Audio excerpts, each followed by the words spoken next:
Hello friends, welcome to Priya's kitchen.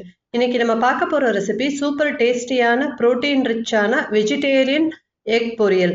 முட்டையே இல்லாமல் vegetarian சாப்பிட்றவங்களுக்கு, non veg சாப்பிடாதவங்களுக்கு, even egg கூட சாப்பிடாம இருக்கிறவங்களுக்கு வீட்டில் நம்மளோட சோயா சங்க்ஸ் அண்ட் பன்னீரை வச்சு எப்படி ப்ரோட்டீன் ரிச்சான ஒரு சேம் முட்டை பொரியல் சாப்பிட்ட மாதிரி டேஸ்ட்லேயே எப்படி எக் பொரியல் பண்ணலான்னு என்னோட ஸ்டைலில் இன்னைக்கு செஞ்சு காமிக்க போகிறேன். இப்போ அதுக்கு கொஞ்சமா தண்ணி ஊற்றி ஒரு 2-3 கப் அளவு தண்ணி ஊற்றி கொஞ்சமா உப்பு போட்டு பெரிய சோயா சங்க்ஸ் எடுத்திருக்கேன். ஒரு 150 கிராம்ஸ் அளவுக்கு எடுத்திருக்கேன். அதை இது கூட சேர்த்துக்கோங்க.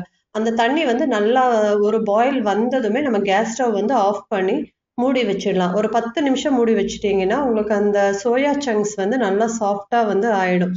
அதுக்கப்புறம் நம்ம அதை ட்ரெயின் பண்ணி நல்லா கோல்ட் வாட்டர்ல ரின்ஸ் பண்ணிட்டு நல்லா புழிஞ்சு எடுத்துக்கோங்க. வாட்டர் கண்டென்ட் சுத்தமா இல்லாம நல்லா புழிஞ்சு எடுத்துக்கிட்டிங்கன்னா இந்த மாதிரி இருக்கும். இப்போ இந்த சோயா சங்க்ஸை நம்ம மிக்ஸி ஜார்ல சேர்த்து ஒரே ஒரு பல்ஸ் மட்டும் போட்டு எடுத்துக்கலாம். ரொம்ப ஃபைனா அரைக்க தேவையில்லை. நம்ம முட்டை பொரியல் மாதிரியே பண்ண போறோம் இல்லையா? ஸோ ஒரே ஒரு பல்ஸ் மட்டும் போட்டு எடுத்தீங்கன்னா உங்களுக்கு நல்லா அந்த உதிரியா சோயா சங்க்ஸோட இது வந்துடும். இந்த மாதிரி உதிரியா இருக்கும். இதை நம்ம சைடில் வச்சுட்டு முட்டை பொரியலுக்கு எப்படி நம்ம தாளிப்போமோ அதே மாதிரி எல்லா இன்க்ரீடியன்ஸும் போட்டு தாளிச்சோம்னா சூப்பராக நம்மளுக்கு ஒரு டிஷ் ரெடி ஆகிடும். இப்போ இதுக்கு நான் கேஸ்ட் அயர்ன் கடாயில் ஒரு 2 ஸ்பூன் அளவு தேங்காய் எண்ணெய் சேர்த்துக்கிறேன். தேங்காய் எண்ணெய் சேர்த்துட்டு நல்லா ஹீட் ஆனதும் இதுக்கு நம்ம தாளிப்பு கொடுத்துக்கலாம். சிம்பிளாக கொஞ்சமாக கடுகு, கொஞ்சம் உளுத்தம்பருப்பு, அது மட்டும் தான் தாளிப்பு கொடுக்குறேன். 1 ஸ்பூன் அளவு கடுகு, 1 ஸ்பூன் அளவு உளுத்தம்பருப்பு, இது ரெண்டையும் போட்டு அது கொஞ்சம் நல்லா பொரிஞ்சு வந்ததுமே இது தேவையான அளவு கருவேப்பிலை நம்ம போட்டுக்கலாம். இப்போ நல்லா இது பொரிஞ்சு வந்துட்டு இருக்கு. இப்போ கருவேப்பிலை நான் சேர்த்துக்கிறேன்.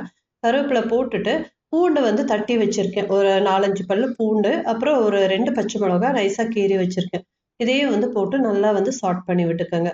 பூண்டு, பச்சை மிளகா ரெண்டுமே கொஞ்சம் நல்லா வதங்கினதும் பெரிய வெங்காயம் ஒரு வெங்காயம் நல்லா ஃபைனாக சாப் பண்ணி வச்சிருக்கேன். அதையும் இது கூட நம்ம சேர்த்துக்கலாம்.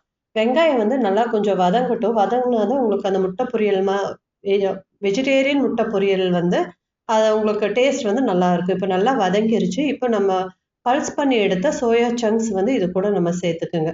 சேர்த்துட்டு இதுக்கு தேவையான அளவு உப்பு கொஞ்சமா இந்த ஸ்டேஜ்ல நம்ம சேர்த்துக்கலாம். இதை கொஞ்சம் நல்லா வதக்கி விட்டுக்கோங்க. கொஞ்சமா ஏதாவது மாய்ஸ்சர் கண்டென்ட் இருந்தாலும் இப்போ நம்ம வதக்குறதுல அந்த மாய்ஸ்சர் கண்டென்ட் எல்லாம் நல்லா எவாப்ரேட் ஆகிடும்.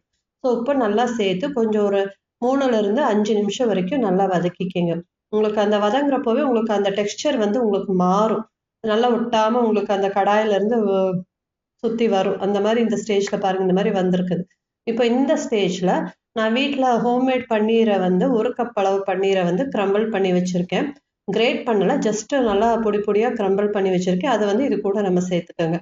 சேர்த்துட்டு மிளகு, சீரகம் 1 ஸ்பூன் மிளகு, 1 ஸ்பூன் சீரகம் க்ரஷ் பண்ணி வச்சிருக்கேன். அதையும் இது கூட நம்ம சேர்த்துக்கலாம். சேர்த்துட்டு நான் இது கூட மட்டன் மசாலா பொடி சேர்த்துருக்கேன். ஹோம்மேட் மட்டன் மசாலா பொடி. இது நான் வெஜிடேரியனுக்கு தான் யூஸ் பண்றேன். பேரு தான் மட்டன் மசாலா, பட் நீங்க எல்லா வெஜிடேரியன் கிரேவிஸ்க்கும் யூஸ் பண்ணிக்கலாம். ஸோ இப்போ 1 ஸ்பூன் அளவு மட்டன் மசாலா பொடியை சேர்த்து கொஞ்சமா மறுபடியும் இந்த ஸ்டேஜ்ல பன்னீருக்கும் தேவையான அளவு உப்பையும் சேர்த்து நல்லா கிளறி விட்டுக்கோங்க. இப்போ பன்னீரும் அந்த போட்டிருக்கிற நம்ம மட்டன் மசாலா பவுடர், மிளகு, சீரகத்தூள் பிளஸ் இந்த சோயா சங்க்ஸோட நம்ம அந்த துருவல் எல்லாமே கம்பைன் ஆகி ஒரு நல்ல ஒரு அரோமா உங்களுக்கு கொடுக்கும். இப்போ கடாயில் ஒட்டாம இந்த வர ஸ்டேஜ்ல நீங்க ஆஃப் பண்ணிக்கலாம். இப்போ சூப்பரான டிஷ் ரெடி ஆயிருச்சு. இதை ட்ரை பண்ணி பார்த்துட்டு எப்படி இருந்ததுன்னு சொல்லுங்க. இந்த வீடியோ உங்களுக்கு பிடிச்சிருந்தா லைக் பண்ணுங்க, ஷேர் பண்ணுங்க, சப்ஸ்கிரைப் பண்ணுங்க. தேங்க்யூ.